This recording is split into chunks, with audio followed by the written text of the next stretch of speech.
Before we get into today's show, let me tell you about the latest deal from Mike Lindell, MyPillow. Once again, the big box stores have canceled their orders simply because they don't agree with Mike Lindell's politics. They don't like it because he supports President Trump. Well, he's going to pass that savings on to you. No more middleman. And boy, does he have some great deals on the Giza Dream sheets and the Percal bed sheets. Listen to this. Giza Dream queen size, normally $139.98. Your wholesale price, $69.99 when you use promo code Joey. King size, only $79.99. The Percal queen size, normally $89.98. Your wholesale price, $29.98 when you use promo code Joey. Just call 1-800-893-4059 or go to mypillow.com. Always use promo code Joey. Free shipping options available. This allotment's not going to last very long. When they're gone, they're gone.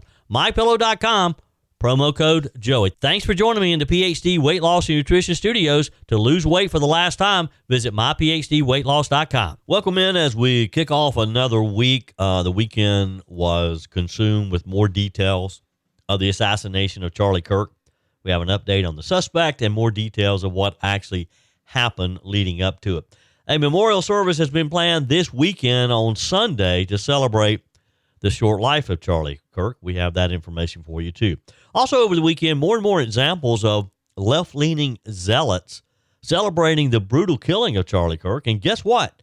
These evil people are learning that, yes, we do have freedom of speech, but there's also consequences for irresponsible speech. Clemson University Board of Trustees will be meeting later today to discuss the appropriate response of a professor who celebrated the assassination. And finally, a professor at Presbyterian College is in the spotlight as well, as she too blamed Charlie for his speech and the cause of his death and suggests that others should be held to the same standards.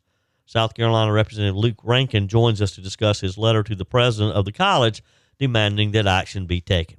I told you we'd be back. And ye shall know the truth, and the truth shall make you free. It's Joey Hudson. I wanted to name it the Joey Hudson bill, but, they don't allow you to put names on bills. But I wanted to call it the Joey Hudson bill because I know that one's been near and dear to you for a number of years. That's how it's done. Let your voice be heard. And the truth shall set you free. Here's Joey Hudson.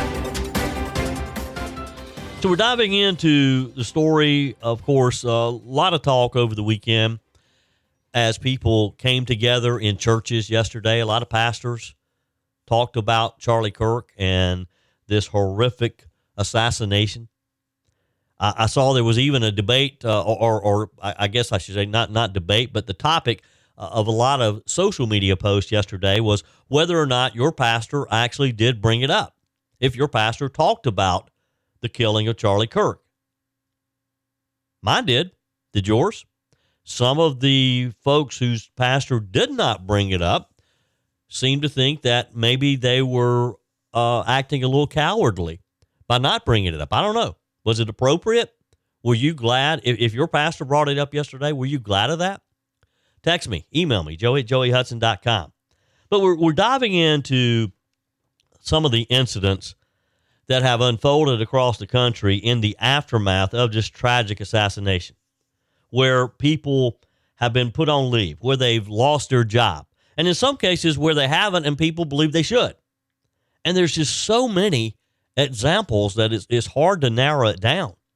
I made a list of a few that I had discovered over the weekend. For example, Newport News, Virginia, a public school teacher was fired after posting, quote, "I hope he suffered through all of it." Wow. That this teacher would say that she or he, I don't know what their gender is, but that they hope that Charlie Kirk suffered. It's just amazing. Officials call the remark senseless and completely unacceptable. Well, of course, in Texas, the Klein Independent School District terminated an employee, though they did not disclose their identity, for making social media remarks deemed senseless and completely unacceptable. Also in Texas, the Texas Education Agency launched an investigation into educators who posted reprehensible or inappropriate content regarding the assassination. The commissioner emphasized that while free speech is protected, celebrating or inciting violence crosses the line. Yes, it does. In New York, a physics and robotics teacher from Naples Central School District, Patrick Friedwald, was placed on administrative leave after mocking Charlie Kirk's assassination, calling him, among other things, bad garbage and making lurid references to his death. Cumberland University in Tennessee terminated 2 staff members who identified as Dr. Michael Rex and another as Max Wood after social media posts included remarks like, "Karma is beautiful." Again, seemingly celebrating the death of this young man. At Middle Tennessee State University, an employee working in a position of trust with students was fired immediately for making what the university called inappropriate and callous comments about Charlie Kirk's murder. In New York, a teacher was placed on leave after a post celebrating Kirk's death with the phrase, "good riddance to bad garbage." It's just crazy that we have gotten to this point. Closer to home, here in the Palmetto State, in Greenville County, a social studies teacher at Southside High School, we talked about it last week, Wynn Bullock, is no longer employed by the school district of Greenville County. He posted online about Charlie's assassination last week. Thoughts and prayers to his children, but America became greater today. There I said it. Wow.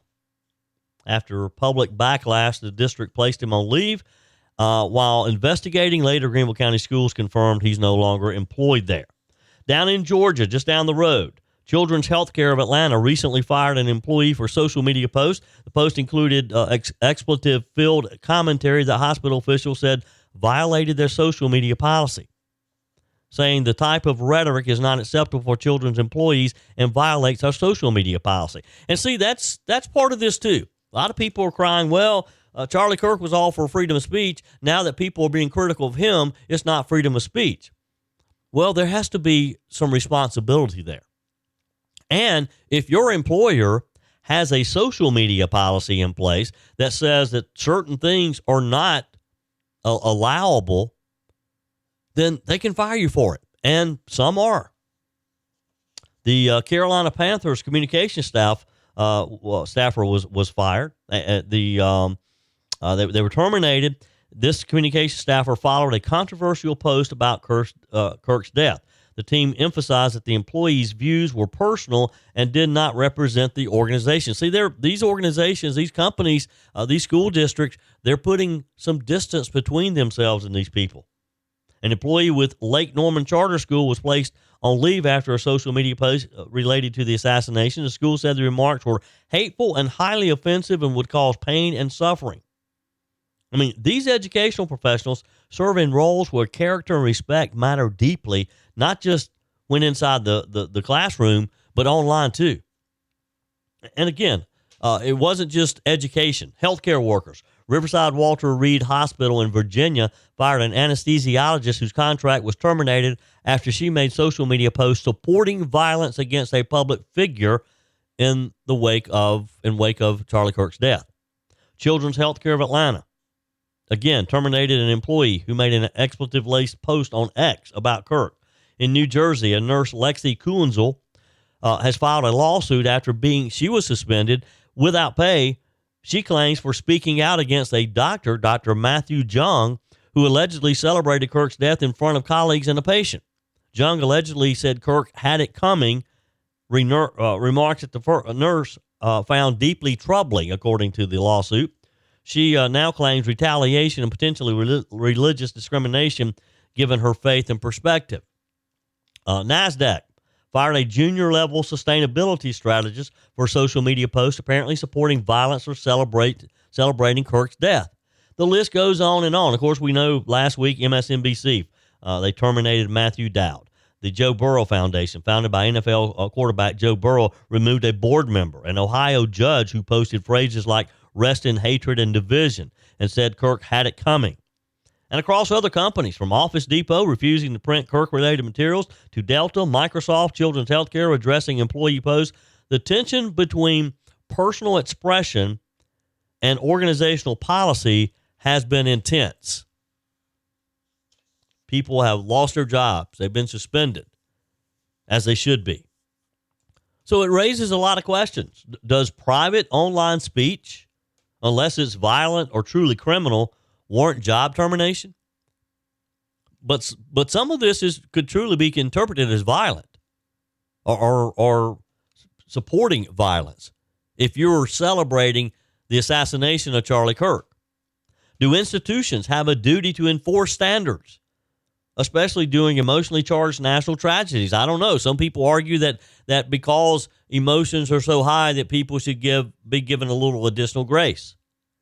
Can such firings be applied fairly, or are they pushed by public pressure and social media outrage, which we're seeing? Clemson University, they have a Board of Trustees meeting this afternoon, probably would not be having it if it weren't for the outrage that people have posted and called. I mean, there have probably been thousands and thousands of phone calls to elected officials and to Clemson. We'll see. A professor at Presbyterian College finds herself in the same spotlight over a senseless blog post blaming Charlie's speech for his death.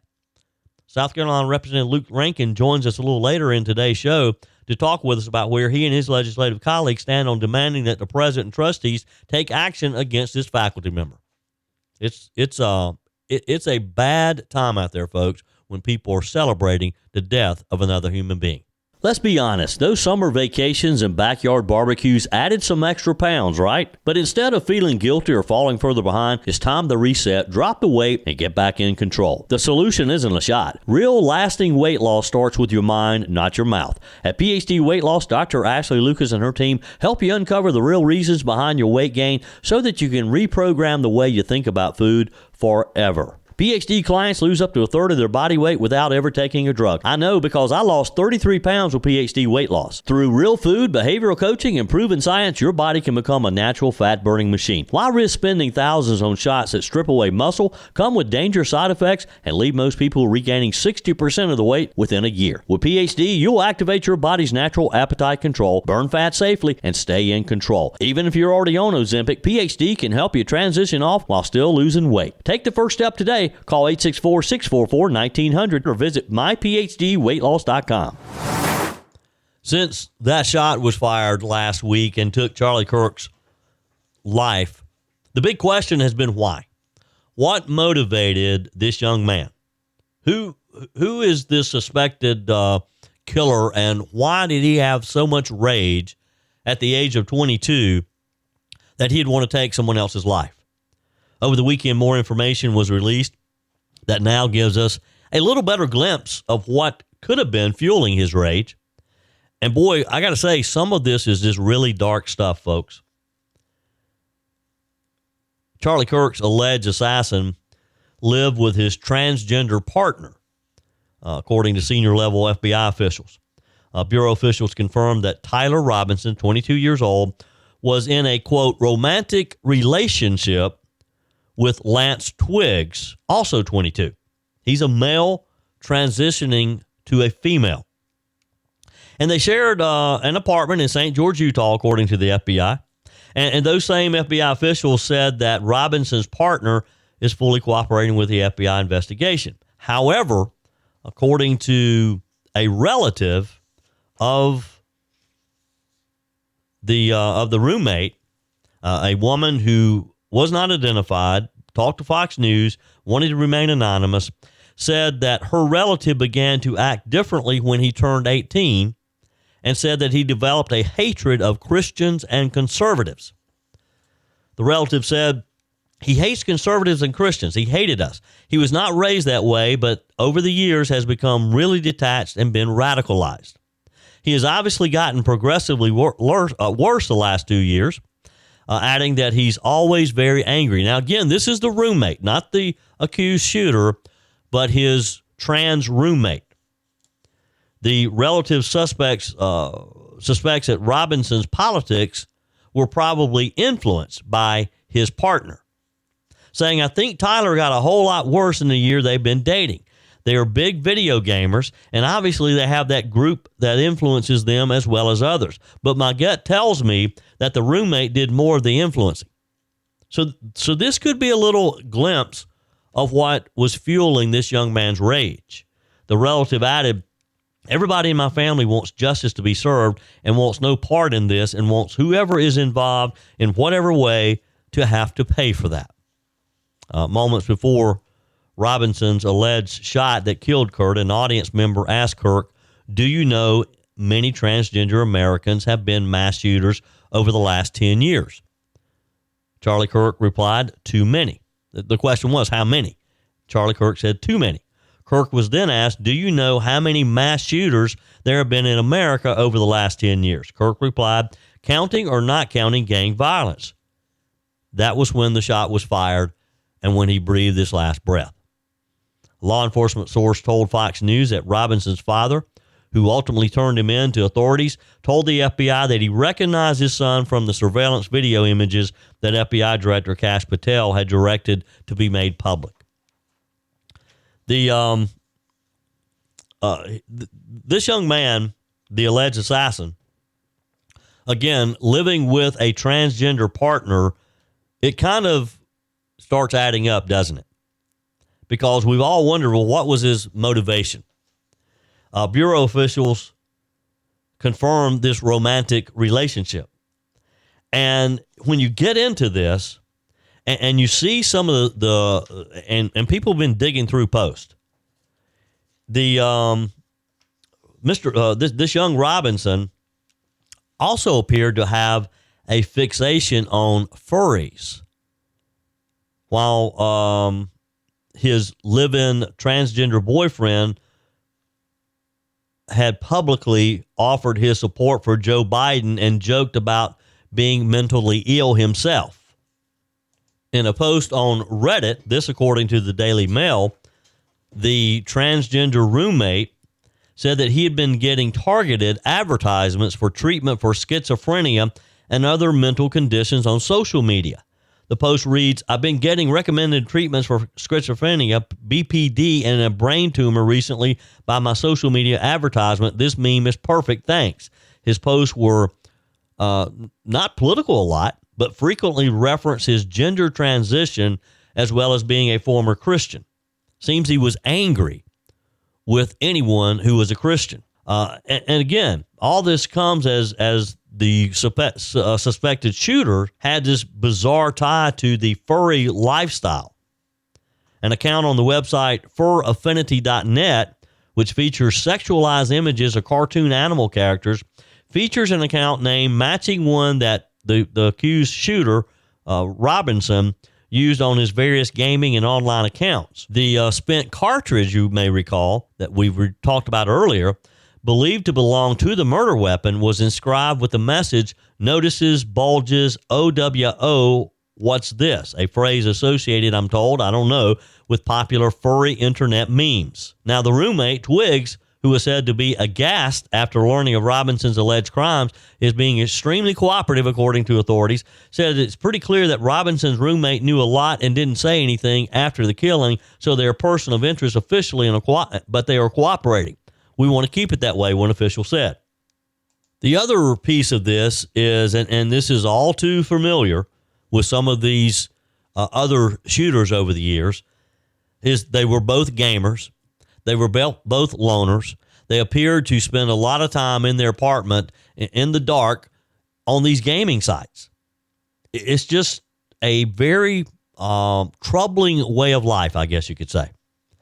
And Utah Governor Spencer Cox, he's blaming this type of culture as being part of the issue here. And I tend to agree with it. The governor said, I believe that social media has played a direct role in every single assassination and assassination attempt that we've had over the last 5 to 6 years. There's no question in my mind that cancer probably isn't a strong enough word. What we've done, especially to our kids, it took us a decade to realize how evil these algorithms are, talking about social media and the fact that it has on young people. And this whole online gaming community is the same. It's a dark, dark place. And it's just hard to believe or to recognize how these two young men, again, both 22 years old, how they could become consumed with this type of hatred and anger this early in life. Governor Cox claimed that Robertson was deeply indoctrinated in leftist ideology. When his family members are Christian and conservative, both of these young men. So how did they go astray so quickly to the point that their family members don't even seem to recognize them? It's a sad, sad time, folks, because we saw a lot of lives just changed forever, ruined last week. Up next, South Carolina Representative Luke Rankin joins us to talk about a similar situation that Clemson finds themselves in, but with Presbyterian College, as a professor there says Charlie Kirk's death was caused by his speech. Continuing this Monday show, glad to have you along. You know, since the vicious assassination of Turning Point USA founder Charlie Kirk, there have been, sadly, many reports of just mean-spirited, evil, and misguided people celebrating his brutal murder. Again, I know Charlie Kirk. We work for the same company. Salem Media syndicated Charlie's radio show and his podcast. Now, Charlie and I, we didn't speak on a daily basis, but our work has had us a lot of the times over the years at the same broadcast locations. We've worked together many, many times. And I shared the story recently on the Salem News Channel of the time a few years back when Charlie had a huge rally at Clemson University. And I reached out and I said, hey, look, we have some of your radio listeners here who would like to meet you. Any chance we might do a sort of a pre-event? And Charlie immediately agreed to it. And that's just the kind of guy he did. And he graciously spent a couple of hours meeting with the radio listeners, an event that he had not even planned when he was making his travel plans to come here. So for people who probably have maybe never even met Charlie Kirk, to be celebrating his death because of some leftist talking points that they misguidingly believe, it's just wrong. We've seen school teachers fired here in Greenville County. There have been college professors. The Board of Trustees of Clemson University will be meeting later today to address the evil remarks of one of their professors. But only after a huge outcry, by the way, and a letter from the Speaker of the House and the President of the Senate. I read the story, too, of a doctor in New Jersey being fired because his nurses saw him celebrating. It's just sickening to see this type of response. There's another case involving a professor at Presbyterian College that you may have heard about. And joining me on the guest line today, Representative Luke Rankin from House District 14. Representative Rankin, always good to talk with you. Always good to talk with you too, Joey, and thanks for having me on the show.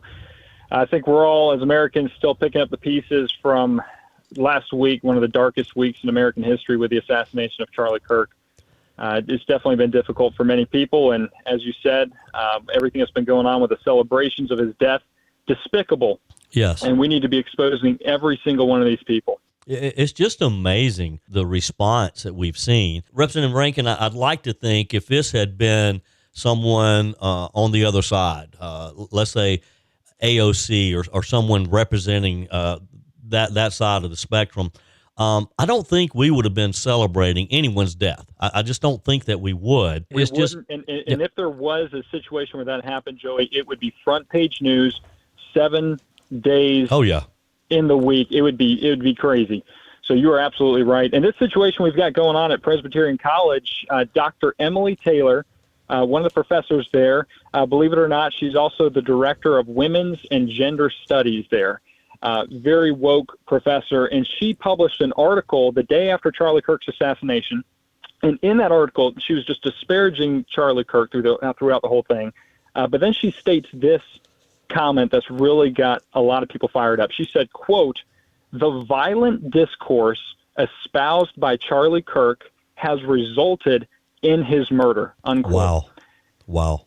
That is a threat to any conservative who espouses the same kind of rhetoric that we believe as conservatives that Charlie Kirk championed on college campuses across this country. And anyone that says that, she's basically saying, if you get killed, it's your own fault. Yeah. It's a sad time in America when we get to that place. Yeah. I mean, she probably would apply that same thought to me and to a radio talk show host and to you as an elected representative. It's just amazing. All right. So she is a professor at Presbyterian College, which is down in your area.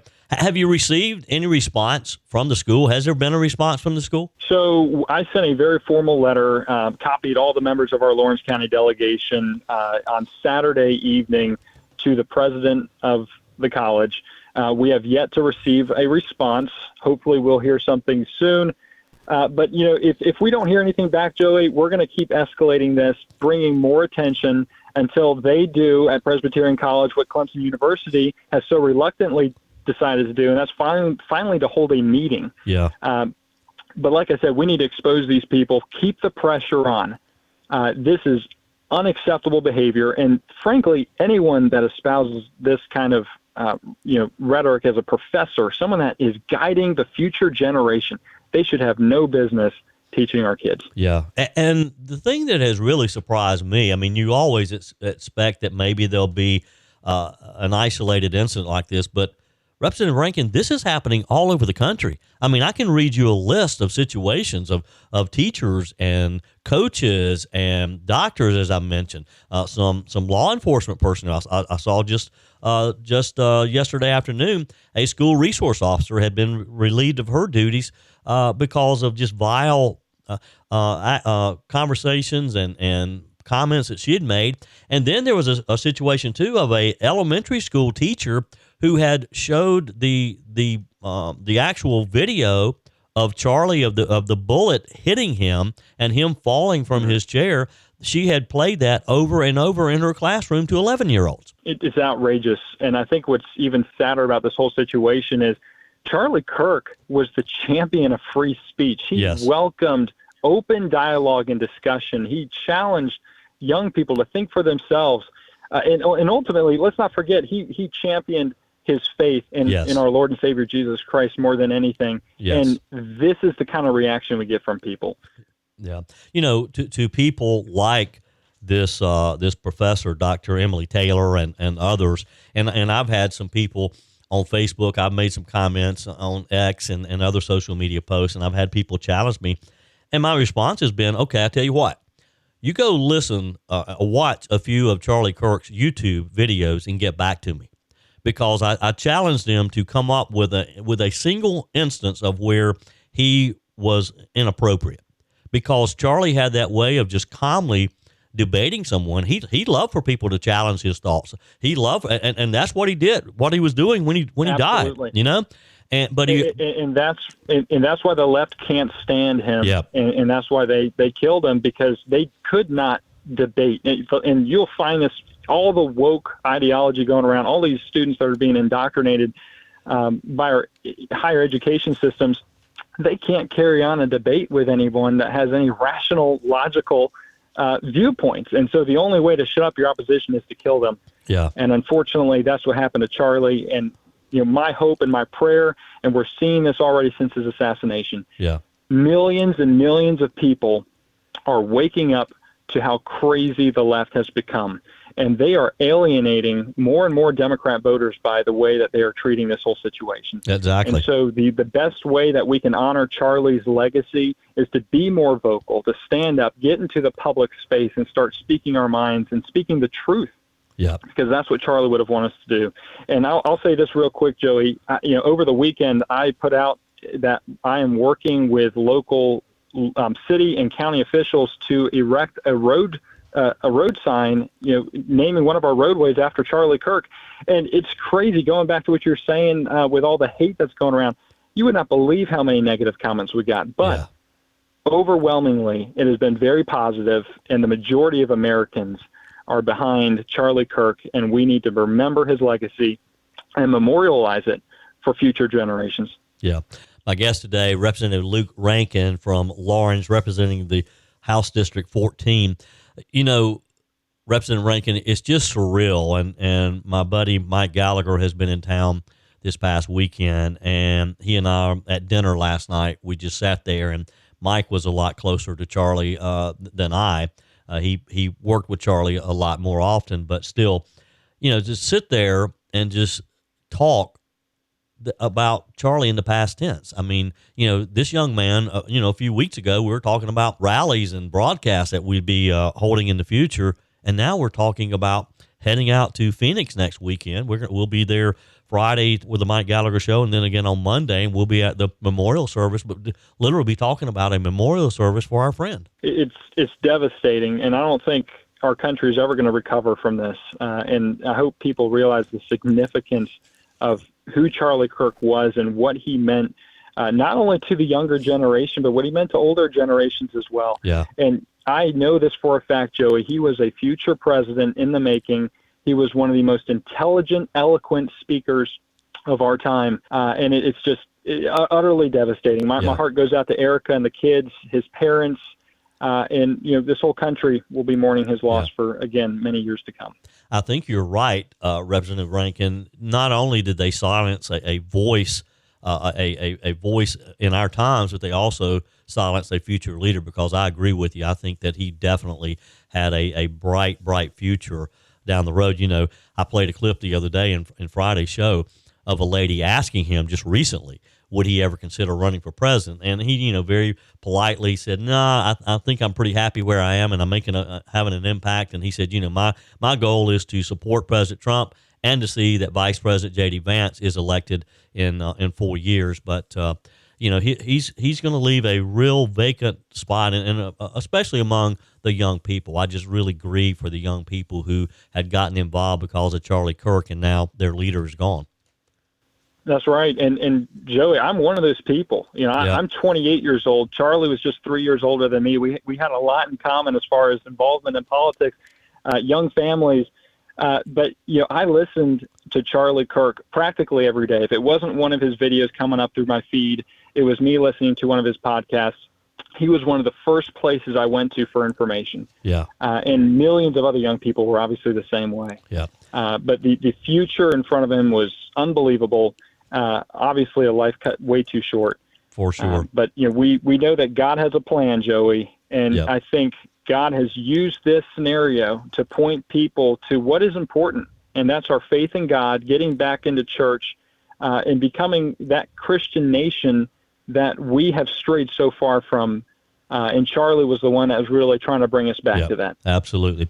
Representative Luke Rankin, is always a pleasure. Keep fighting the good fight, and we'll talk again soon. Sounds great. Thanks, Joey.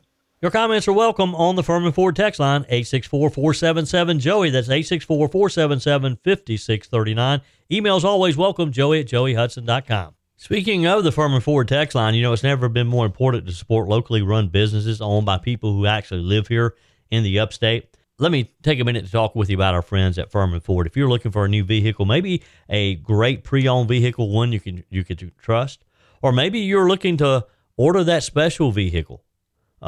Either way, if you want a new one, a brand new one, or a pre-owned that you can trust, the folks at Furman Ford, they're there to help you. Their name is on the sign because their name is on the line, because every single transaction is important to them. Jim Furman, Matthew Furman. They do business the right way. When you stop by, when you give them a call, or maybe when you just send them a quick email, you're always going to have access to a member of the Furman Ford family. And by the way, they also offer great service, and you're not going to have to wait weeks and weeks to get it done. And you do not have had to purchase your vehicle at Furman Ford. Doesn't even have to be a Ford. They service all makes and models. Visit my friends at Furman Ford online at furmanford.com, furmanford.com. We had a great time on Saturday evening. Many of you were able to join us out on the farm for our first annual Freedom Farm Fest. It was a great time in partnership with the 4th District Congressional Club, and just a lot of patriots there. And we celebrated Charlie Kirk's life as well.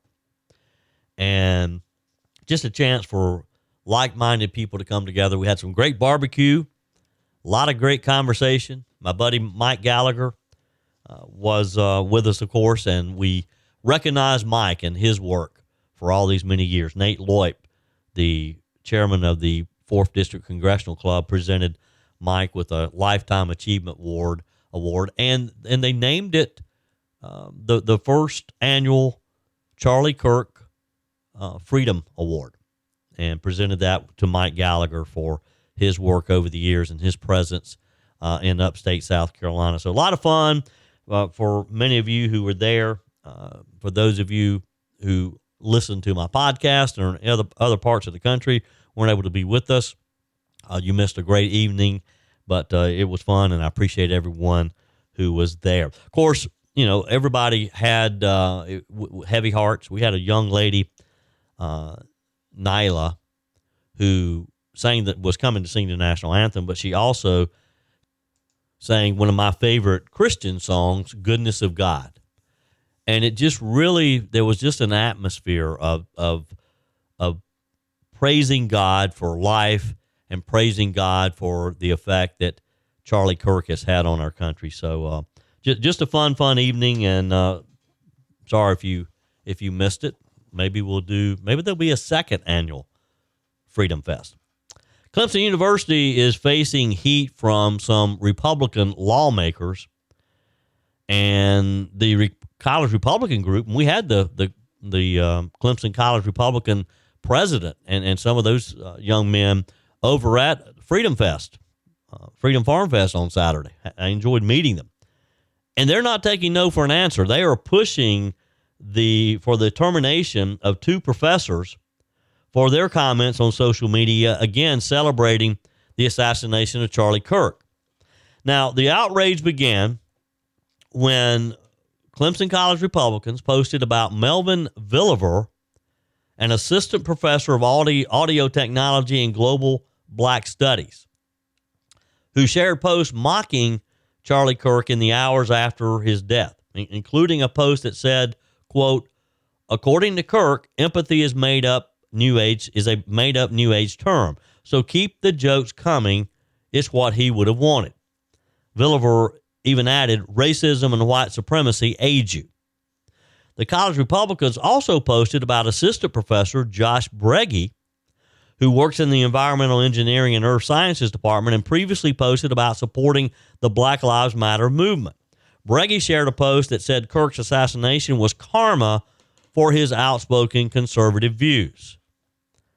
The school said in a unsigned statement last week, Clemson University unequivocally condemns any and all expressions that endorse, glorify, or celebrate political violence. The deeply inappropriate remarks made on social media in response to the tragic murder of Charlie Kirk are reprehensible and do not reflect the university values and principles that define our university community. They went on to write, we stand firmly on the principles of the U.S. Constitution, including the protection of free speech. However, that right does not extend to speech that incites harm or undermines the dignity of others. We will take appropriate action for speech that constitutes a genuine threat which is not protected by the Constitution. Now, Clemson did not address the 2 professors' employment status, but conservative lawmakers, including the South Carolina House Freedom Caucus, said the professors were allowed to stay in their jobs, and that's created some outrage among a lot of Clemson alumni. Representative Thomas Beach, Republican from Anderson, posted on X, the South Carolina legislature appoints 6 members of the 13-member Board of Trustees at Clemson. I think we need to know which board members did not want these leftist professors fired. Now, it didn't stop there. A letter was sent to the Clemson Board of Trustees, signed by South Carolina Speaker of House, the chairman of the House Ways and Means Committee, which is the budget writing committee for the House. The letter was also signed by the president of the state Senate, Thomas Alexander, and by Senator Harvey Peeler, who is chairman of the Senate Finance Committee and also a very powerful Clemson alumni. And these 4 men were directing or asking the Board of Trustees to address this situation. Well, we got word that the Board of Trustees have called a special meeting for later today, Monday afternoon at 2 p.m. It indicates that the board will receive information behind closed doors, which is legally permissible if it's about personnel legal matters, but they won't take any action behind closed doors. The subject of the board meeting has not been publicly disclosed, but you got to kind of put two and two together, right? If they've been pressured to take action against these professors and they suddenly call an unscheduled meeting after receiving a letter from 4 very powerful state legislators, then you got to kind of assume that it's about this situation, don't you think? In the letter, it says, while the university has issued a statement, it fails to address the gravity of the matter. We urge the Board of Trustees to meet to consider this situation and take immediate and appropriate action. U.S. Senator Tim Scott shared a very similar statement on X, saying your First Amendment rights do not include a right to a job. Clemson's professors were completely inappropriate. The vile and disgusting celebration of a murder must compel the university to take clear and immediate action. And again, you've got other lawmakers out there with members of the Freedom Caucus who are calling for a special legislative session to slash the state funding that Clemson gets if it doesn't fire these employees. A social media post advocating that position from Representative Jordan Pace, who is chairman of the South Carolina Freedom Caucus, was shared by President Donald Trump, which immediately got thousands and thousands and thousands of reshares and comments. Now, the American Civil Liberties Union of South Carolina issued their own statement condemning political violence while also calling out the, quote, targeted harassment of teachers, professors, and other public servants for political statements posted on personal sites. Is there a separation there? When they talk about, well, it's their personal site. They're not doing this in any official capacity. Again, it gets back to what we talked about earlier today. If your employer, whether it's a business or a public institution like Clemson University or Presbyterian College, if they have a policy on social media and what's appropriate, inappropriate, I think these folks can lose their job and should lose their job. Again, it's not a matter of freedom of speech. It's a matter of taking responsibility of that speech. We'll see. That's it for today's show. Tara's up next, followed by Mike Gallagher, who's in town today. Bill Frady, Charlie James, and I'm back again tomorrow at 5 a.m. for your first cup of coffee in Sunrise, Carolina. Until then, folks, remember, and we really need to remember this in these trying days, God is in control. That's it for today's edition of Just the Truth. Thanks for joining me in the PhD Weight Loss Studios. To lose weight for the last time, visit myphdweightloss.com. If you haven't joined my mailing list yet, visit my website, joeyhudson.com. Click on the Connect with Joey button so that you can receive our emails and the most up-to-date news. Also, join me on my YouTube channel. Be sure and like, comment, and subscribe. Just search for Joey Hudson. As always, thanks for spending a few minutes of your day with me. Do me a favor and forward this episode to a few friends. Just click on the share button and send to your contacts. We need to build an army of conservatives to win our country back, and we can do that by continuing to share the truth with our friends and family. Keep those comments coming via the Furman Ford text line 864-477-JOEY. Email to joey@joeyhudson.com, and I love your messages on the MyPillow message line. Again, that's 864-477-JOEY, 864-477-5639. Be sure and take advantage of the MyPillow special, just $14.88 on the standard MyPillows when you use promo code Joey. Order online at mypillow.com or call 800-893-4053. We're back again tomorrow and hope you'll plan to join us. Until then, remember, God's got this. He's still in control.